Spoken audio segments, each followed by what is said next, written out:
asalaamaaleykum wa rahmatulah mbokk yi maa ngi leen nuyu leen ziar bu baax a baax di kontaan si woote yi message yi reconnaissance yi dégg nga ay borom xam-xam ay mag ay xale wax dëgg neex yàlla di ñu woo di ñu remercier si li nga xam ne ñu ngi koy def man maay wax ne aw ma seen fay ndaxte kii dagg temps am jël connexion am jënd ko di seetaan chaque jour su ma déglee dara ngeen ñëw seetaan ko. di ñaan yàlla rek yaakaar bi ngeen am si man ba lu ma dugal ngeen daw ñëw seetaan ko yal na yàlla faj seen aajo yi képp ku nekk lépp loo si jublu moo xam bëgg a defar diggante moo xam bëgg a faju moo xam bëgg a wér moo xam bëgg a am kaaraange moo xam bëgg a ubbeeku lu si mënti doon balaa nga koy def rek yal na yàlla faj seen aajo boobu man de waxtu bu ma jullee maa ngi leen di ñaanal waxtu bu ma jullee rek maa ngi leen pour yàlla faj seen aajo yëpp si zaar rek si baatin kon nag yal na leen yàlla dimbale taxaw leen jàppale leen yéen ñëpp di wax ne góor ñi nga xam ne ñu ngi abandonné seen kër yi ak jigéen ñi wala ak ku mënti doon ngeen bàyyi loolu baaxul tey nag sa kër boobu laay indi pour képp koo xam ne am nga sa jëkkër boo xam ne dafa jékki-jékki rek dem bàyyi kër gi noonu bàyyi njabootam ak ay doomam ndaxte bëri na léegi si àddina bi sax laay wax.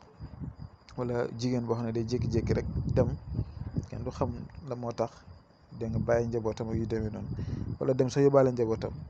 yooyu yëpp wala jigéen bi sëy jékki-jékki rek dem fay yu demee noonu wala góor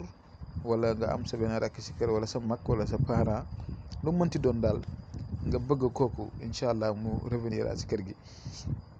ni nga koy defee yomb na ni nga ko gisee seen écran bi ni ngeen koy bindee.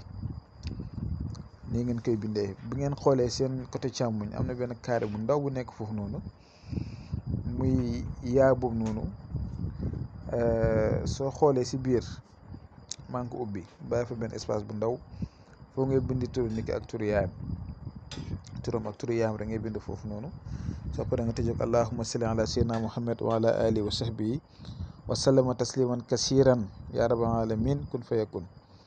dégg nga soo paree nga jël kayit bi nii nga lem ko ba mu nekk kii ba mu tuuti